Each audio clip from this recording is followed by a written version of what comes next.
You know what I find kind of weird as of late?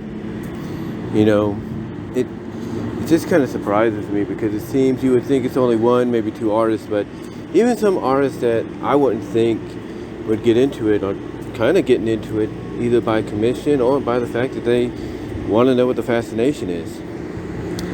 And that's mainly the fact that all of a sudden you're seeing a lot of, well, established characters, male and female, mostly female, and I say that with all due respect, no offense, being drawn and written into stories where they develop elastic powers. And sometimes these stories and, artistic, depictions, whether they're webcomics or just, a 4-3 page panel deal or just a one, page deal. Most of the time they're depicting the character in an alternate universe where they have these powers. But still, I'm starting to notice a big influx of it. Not a major influx, but enough to really, get noticed. And, it's and it's kind of a surprise in a way because it kind of basically backs up what I've said before. And that is, you have these creative people out there that could take these characters, established OCs, whatever, and pretty much, run wild with them, do what they want, let the imagination take them to places they've never been.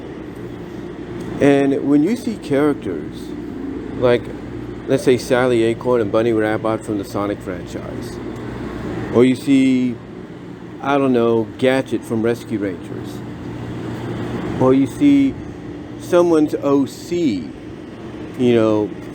suddenly have, elastic shape-shifting powers, or you see a character like Zig-Zag or Sabrina from the Sabrina-Online series, develop and have these powers, and you suddenly see maybe one, maybe two, maybe 3 pages drawn out by the person or people that give them these abilities, and all these pages show them shape-shifting into different things, whether it's shape-shifting into, I guess you could say, seductive versions of themselves, voluptuous versions, I should say, or turning into a puddle of goop, or becoming different inanimate objects or vehicles or animals. It is kind of a surprise because, you wouldn't think not that long ago that this would be something people would really start to get into. But I think honestly over time people have started to notice a lot of stories focused around that. A lot of stories that are focused around that. And as I've mentioned before, one person, Chaotic Lover 2, here on DeviantArt, on DeviantArt, I should say, as well as at fanfiction.net, created stories based on it called the Stretchiest Mobians, where characters like Sally, Amy Rose, Lupe, they all develop elastic powers and they have fun with it. I mean, there's a 7th chapter or 7th to 8th chapter where Sally goes with Lupe back to her wolf pack tribe to train and harness her abilities beyond what she already knows, and they have fun with it. They have fun with it and everything, and just reading it and then imagining it in your mind, and then sometimes seeing someone take a commission and say, okay, I'll draw that for you and bring it to life. It is fun to see, and it shows you how creative you can get with certain characters, even if it's just fictional stories. Even if it's fictional stories. And when I see something like this, it again just blows my mind. It really, really just does blow my mind sometimes of how far people can get creatively. But the fact that you have this elastic, this appreciation for characters with shape-shifting, malleability, elastic-like powers,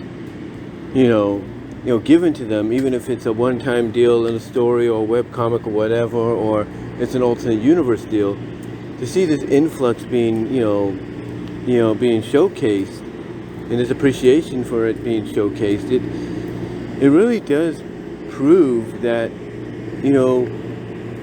the imagination is unlimited when it comes to this kind of storytelling, and that there are more opportunities to take characters like those I mentioned to another level, to another stage, if you will, and see what you can do and just let loose.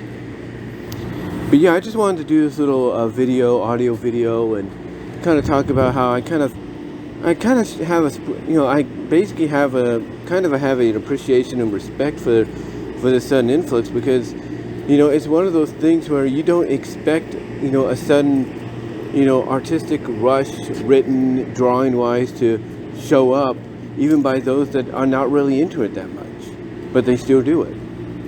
But anyway, though, like I said, I just wanted to do this real quickly before I clock into work. Let me know what your guys' thoughts are down below. Comment if you like. Live chat during the premiere. You can also find me at BW Rose's Discussions, all your favorite audio podcast locations except for Pandora. Also, you can find me at Venmo at Brian-Walmer-2 and at Cash App at BW Roses 98. Also, you can find me at my Teespring store, where you can buy merchandise you can't get anywhere else. And also check me out at VENMO for content you can't get anywhere else. Also, and everything. Also at Patreon.com/BW Roses for the $1, $3 tier. But that's all I really wanted to say, guys. And until next time, I will talk to you later. I gotta get into work now. Peace out.